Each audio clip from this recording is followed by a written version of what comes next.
سورۃ الصفات کی چند ایسی باتیں جن پہ ہمیں بہت زیادہ غور کرنا چاہیے۔ فرشتے اللہ سبحانہ و تعالیٰ کے لیے عاجزی کرتے ہیں اور ہمیشہ اس کے احکامات پر پیرا ہوتے ہیں۔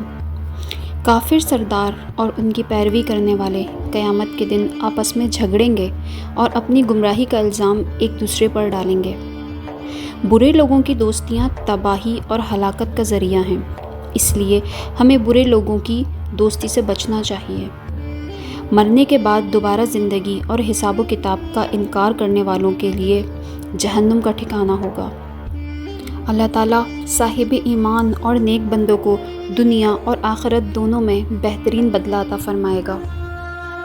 بت اور جھوٹے معبود اپنے آپ کو نقصان سے نہیں بچا سکتے تو وہ مشرکین کو کیا بچائیں گے؟ ہمیں اپنی محبوب ترین شے کو اللہ تعالیٰ کی راہ میں قربان کرنے کے لیے تیار رہنا چاہیے۔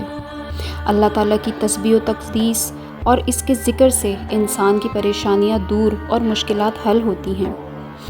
اللہ تعالیٰ اپنے رسولوں کو اکیلا نہیں چھوڑتا، ان کی ضرور مدد فرماتا ہے۔ تمام انبیاء کرام پر اللہ تعالیٰ کی طرف سے سلامتی کا وعدہ ہے۔